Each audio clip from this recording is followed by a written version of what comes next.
I'm trained as a health economist and a experienced health services researcher. I was hired by the School of Public Health as a next generation scholar in precision medicine and population health. And in teaching policy courses, a variety of them in the School of Public Health, this topic of misinformation was just everywhere, including, of course, a health communication course, but it's just pervasive.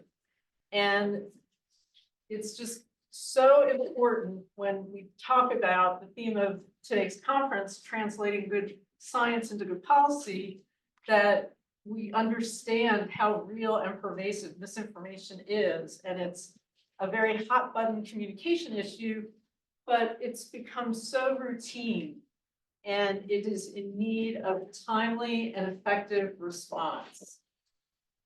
I'll primarily be focused on health misinformation, but a lot of this information is more generally applicable.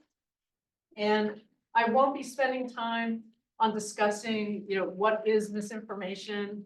I think this is an academic audience. You know it when you see it. And I would like to instead focus on going beneath the surface so that we better understand why misinformation is so pervasive and persuasive.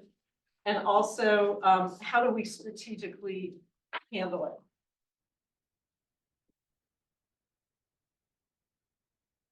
I want to advance the slide.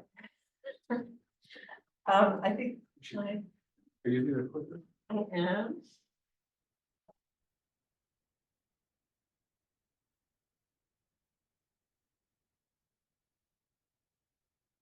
We'll be with you shortly.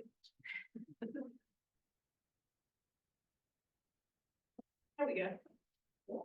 So it's working okay. Thank you. So for starters, here's two key definitions from the US Surgeon General. The definition of misinformation is information that is false, inaccurate, or misleading according to the best available evidence at the time. Disinformation is a subset of misinformation, and it's deliberately deceptive, and it's usually organized and designed to advance a specific agenda. Efforts to curtail misinformation and disinformation are often met with concerns about restricting free speech, if not the letter of the First Amendment, the spirit of it, and the impact from the spread of disinformation affects so much in terms of our ability to improve public health, address climate change, and to maintain a stable democracy and much more. How health disinformation spreads has been growing in terms of the number of places people can get this information and the speed and scale at which it spreads, which is in large part due to social media. I'm going to use an adage that you may have heard, and keep this in mind as we go through the rest of the talk, that it has been said that misinformation essentially can go all the way around the world in the time it takes for the truth to just start getting its shoes on. That's how fast it spreads. The problem of misinformation is certainly not new, but there are a lot of recent trends that have come together to exacerbate society's ability to discern and reach common understanding about what the truth is. These include declining trust in institutions, splintering of the media ecosystem, deepening political polarization, worsening economic inequality, and social media intensifying and making disinformation spread much more quickly and widely. And it also amplifies conspiracy theories. Now, this is due to social media's lack of traditional gatekeepers, which allows misinformation to spread further and faster online than true information. That's, the adage about getting its sneakers on. So there are things devices that are used, such as bots and organizations who specialize in creating fake accounts to spread disinformation, and also people who tend to align themselves with conspiracy theories, they tend to also be more prone to like and share that sort of information. So let's take a look at why social media is so important in the spread of misinformation. There's a lot of information on this slide, but it's useful. It's important to explain why it's so successful, and it's really functioning in this capacity as the new town square. And in this new town square, people connect and share and debate information. It can potentially reach as many or even more people as mainstream media does. It has a business model that relies on making money off of advertising and selling consumer data. That's really what it's trying to, maximize, not promoting individual or community well-being. It tends to reward moral outrage at the expense of nuance, or what really makes things accurate. It can heighten emotions, polarize, and it sort of rewards confirmation bias. The volume makes it very difficult to separate fact from falsehood. Those attempting to correct misinformation are often harassed. And this can get out of hand, and I'll talk more about that later. Platforms are private entities with wide latitude, and as mentioned earlier, lack traditional gatekeeping. So in summary, social media is not well positioned for healthy public discourse and creating an informed society, but it is what it is. To provide some sense of the magnitude of the misinformation problem, there's a Venn diagram on this slide on the left, and it shows a pretty large intersection in the green space of individuals who are likely to both have been exposed to and believe a false claim. So this is from a Kaiser Family Foundation Health Misinformation Survey.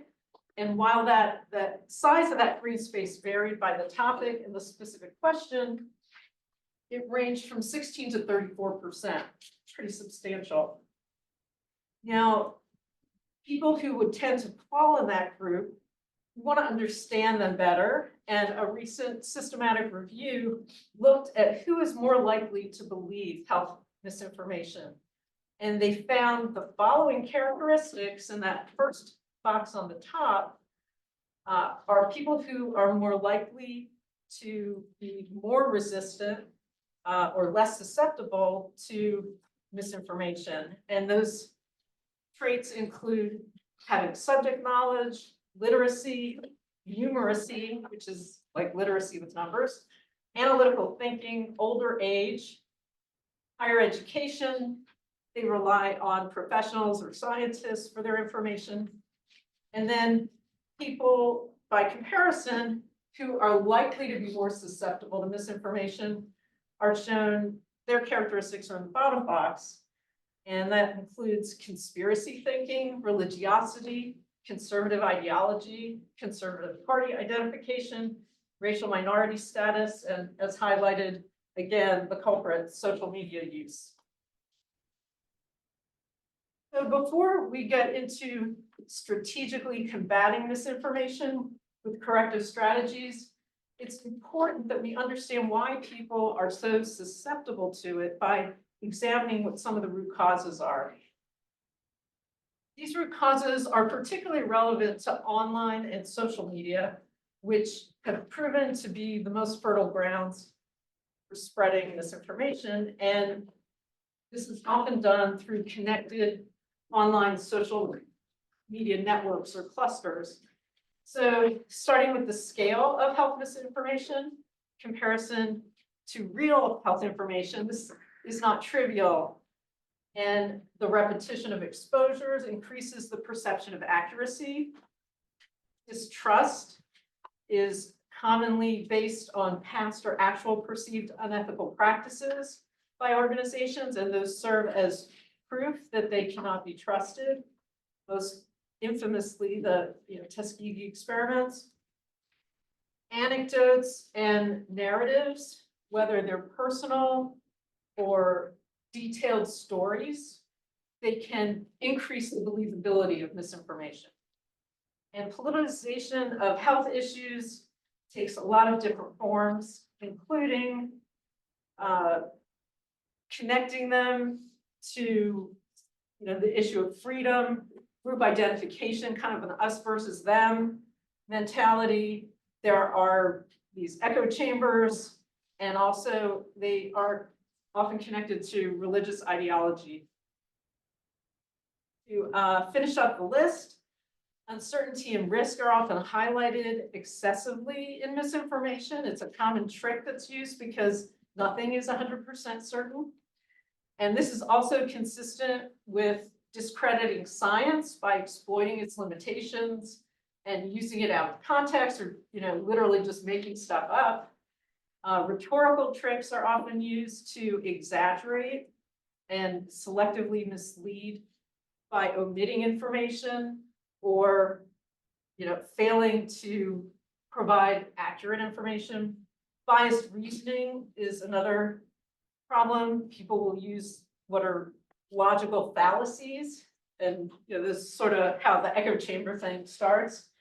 And it's often hard to detect these things, even when you're trying to evaluate them critically, because they use a lot of unverified or incomplete evidence, speculation, and conjectures of unfounded claims. Emotional appeals and arguments, especially appealing to fear and trying to use that as a way to deflect and avoid critical analysis. Linguistic devices, and then creating false credibility and legitimacy. They will try to make it look like they're using credible sources, but then a lot of it will be misquoted or made up or cherry picked. So these are some of the things that you're contending with when you're trying to combat misinformation.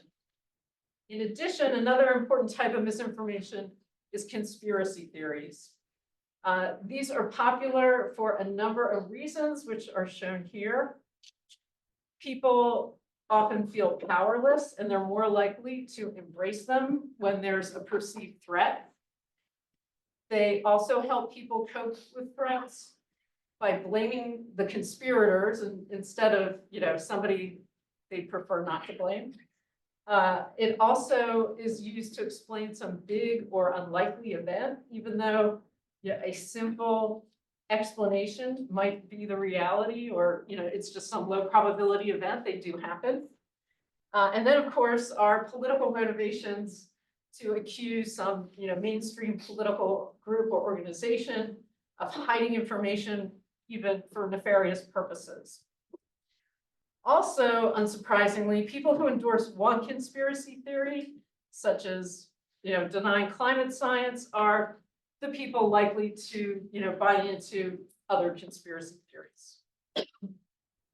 Now, for something more optimistic, there are actions that can be taken to reduce the impact and spread of misinformation and disinformation and to protect the public.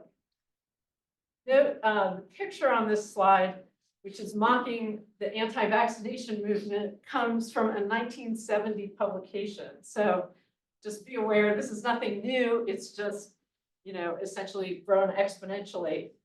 And there's a lot of evidence for effectiveness of the strategies I'll be talking about. However, it's important to share that there's not exactly evidence that there's any of these are a magic pill. There's a lot of mixed evidence, so keep that in mind.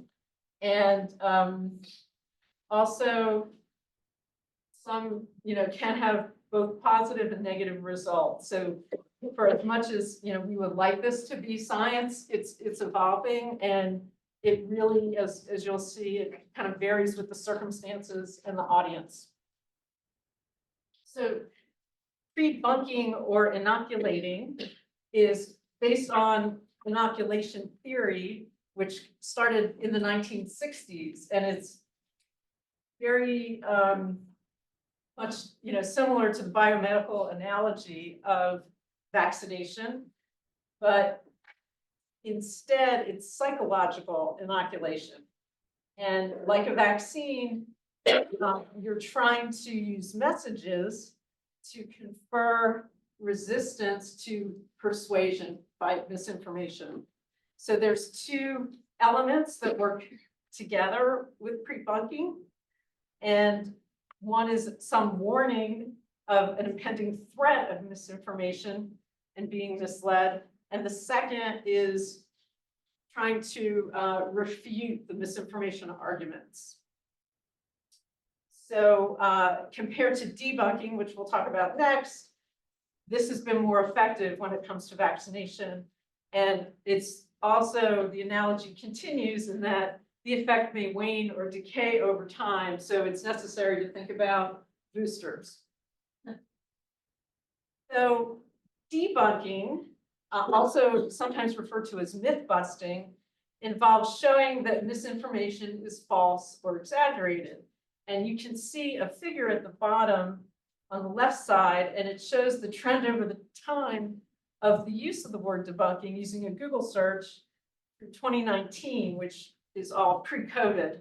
So I think it might look a little different after COVID, but even at that point, it seems to have grown very rapidly, especially over the last decade, which implies an increased need for the use of debunking. So debunking can be used with different approaches, as shown here. There's fact-based, you can communicate accurate information. There's source-based, which focuses on the lack of credibility of the misinformation source.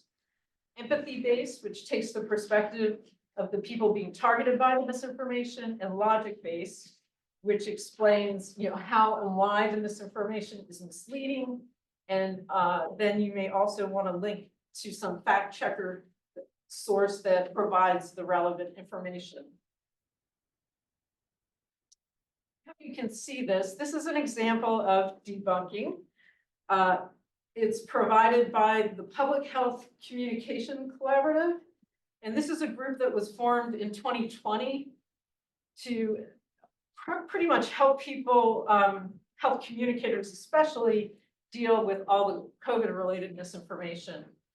And they offer practical tools and learning opportunities to help disseminate information to improve decision-making about health. And one of these resources they provide is called Misinformation Alerts. And that's what is on the screen here, is one of these very recent misinformation alerts. And what you see here is in the first paragraph, it describes a video interview with a former physician. And the reason it's a former physician is he had a large audience with a history of promoting misinformation. And this particular video, he's making claims that what is known as long COVID was caused by the vaccine. And it's, that's what long COVID is. It's vaccine-related injuries. And he's seeing all these people with these problems. And unbelievably, it was viewed over 2 million times in under 48 hours. And a lot of those people, forwarded it on and circulated it further. And then in the second paragraph, what you see is their recommendation for a debunking strategy that includes suggested messaging, such as explaining that long COVID existed even before there was a vaccine, and then explaining that the research shows vaccination actually reduces your risk of long COVID. And anyway, that is what we mean by debunking. So in addition to providing fact-based information to people who are susceptible to misinformation, it's really important to recognize that in communicating and trying to persuade them, the methods you use matter. This is illustrated here using a phenomenon known as the activist dilemma. And what's been found is you can really turn people off if your tactics are perceived by them as extreme. That it could have a negative effect, whereas more peaceful tactics are less likely to be rejected.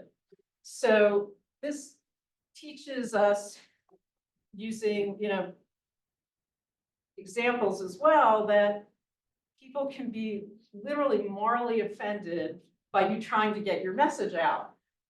Some more, obvious examples include destruction of property, disruption of everyday life, and even violence, but also even just the language you use, or making people feel angry, or you're being derogatory towards them. It can really turn them off and have an unintended consequence. Whereas peaceful, nonviolent tactics typically get a much different reaction and don't lead to a negative influence. So using approaches that empower people and make them feel like they're in control and they're encouraged to think analytically are more likely to be effective. These are some examples of strategies, I'll just say, for a more hardcore audience, when debunking is less likely to work.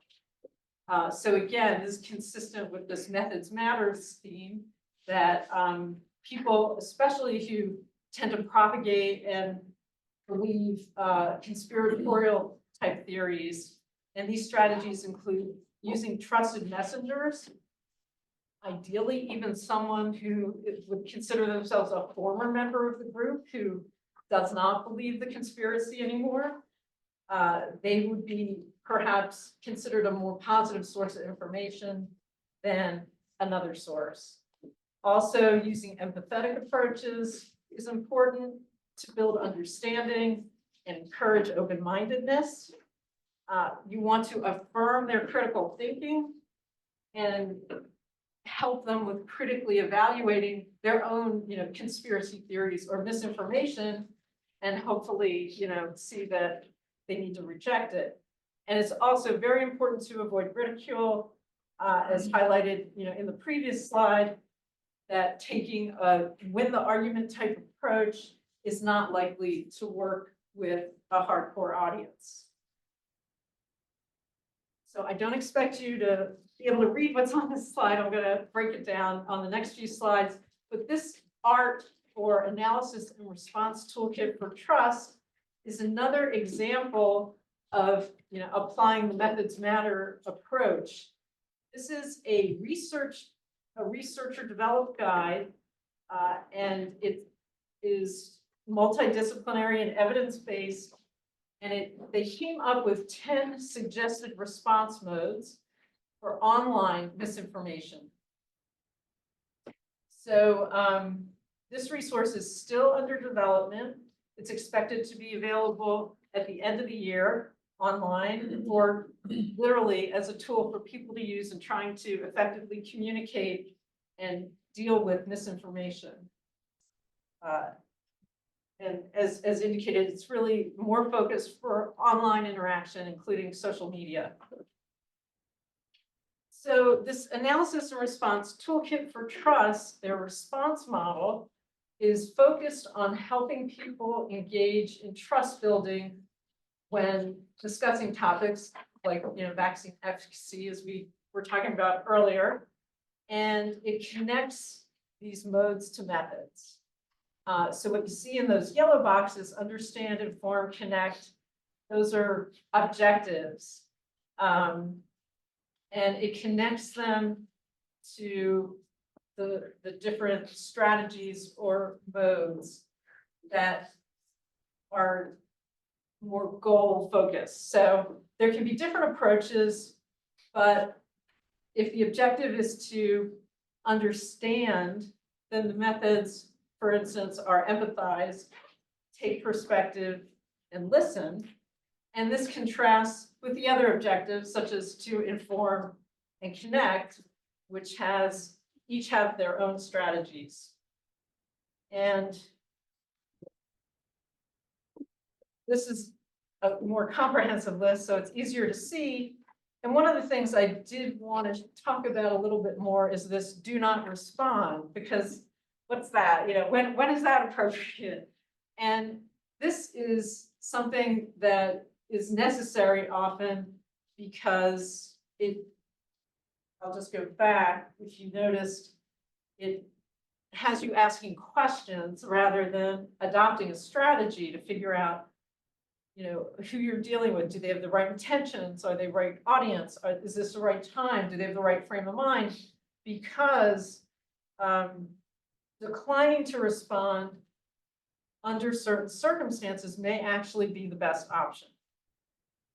So for example, if there's a clear sort of policy violation of some online platform or social media platform, or if there's danger in who this person is, or, you know, that's posting, you may want to block the person, or also report them to the platform and just choose not to engage if the message seems to be in bad faith, or, you know, produced by a bot or some organization that's engaged in spreading disinformation.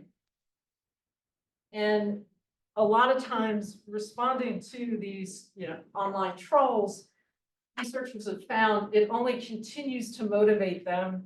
And, you know, they're really just in it to annoy or upset people.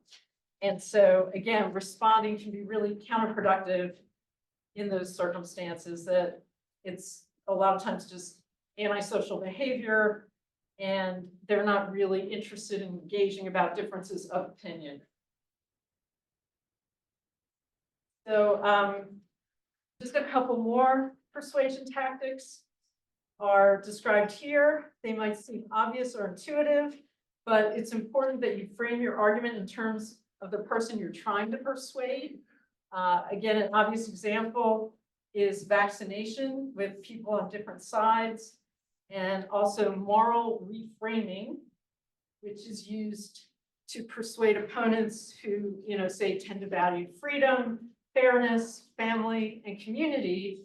And you can use those common values to try to reduce polarization.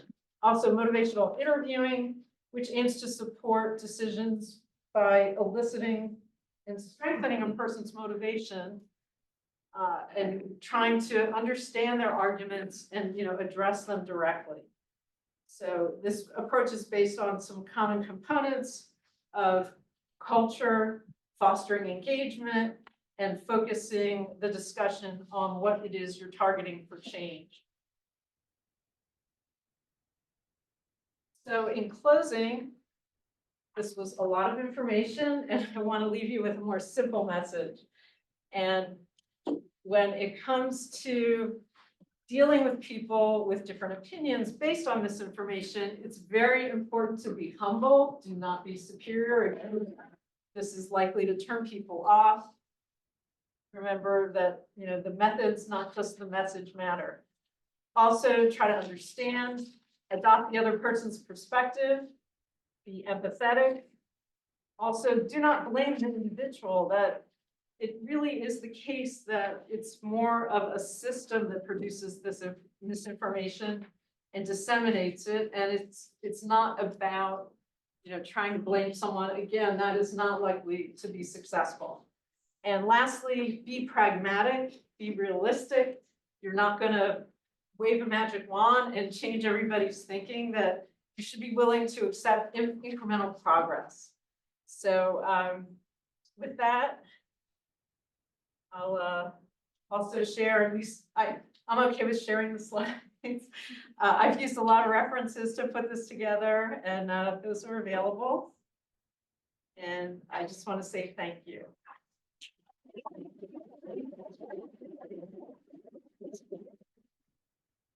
And Susan have 4 or 5 minutes for questions. If anyone has a question for her, Yes. Just curious, so I'm sure I'm not the only person here who's had experience with family members who've fallen down kind of rabbit holes. And I think that there's, maybe I would like your thoughts on this, a distinction between doing this sort of work, combating misinformation as someone who is interested in policy and informed about policy versus direct interpersonal. You know, those are obviously related, but I feel like one of them is a very different challenge than the other. And I just want to hear your thoughts. Yeah, you're right. And, you know, while I didn't sort of focus the material that way, there was like our response model is specific for online interaction. The moral reframing and motivational interviewing is more like a one-on-one, even like a physician with a patient. So you're right that like I'm showing you all sorts of potential strategies, but some are better suited to personal interaction, online interaction, or even, you know, written forms as well. Does that Yeah, absolutely. address? And I'll just say, you know, I think, thanks for bringing it up, even though it wasn't a focus of the presentation, we struggle with this, you know, personally as well as professionally. So it's probably all good information for both situations. Yes. Just kind of, I don't know, this might be more common, but building on that a little, I mean, I found what you said is like half or 2/3 of it is certainly relevant to just like a seminar or two, like, it seems really on point and I think in listening. It didn't seem like just an online advice, so it's nice. Yeah, so I'll just say, like, in the introduction, that in teaching any policy course, you can't ignore this anymore. It's just so pervasive and cross-cutting. It's not just, you know, public health or healthcare. It's everywhere.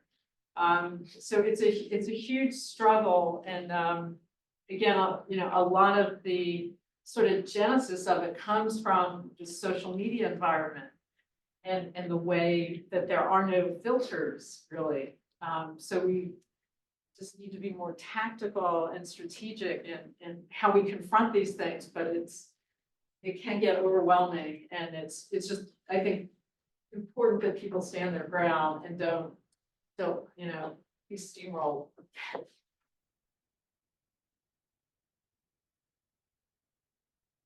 Yes. Yeah, Snyder, thank you so much for your presentation. Thank you.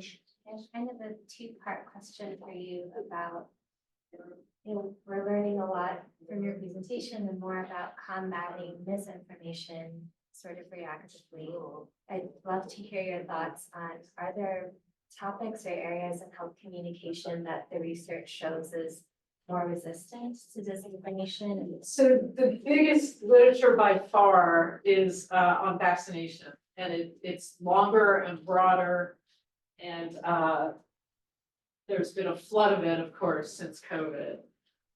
That's where, you know, we learn a lot from that, but as you might imagine, it's not really applicable to everything. I mean, there's even a lot of economic misinformation, but I'll just say that's always been the case, you know, in general, when it comes to economists, so many opinions, and we never used to call it misinformation though, but there's just a lot of misinformation, and I think there is literature, you know, beyond just vaccinations, but it tends to be limited. However, like another major area is climate science, is a misinformation, and other, we'll just say, you know, more politically oriented topics where there's a lot of acrimonious discourse. Well, thank you, Susan. Thank you.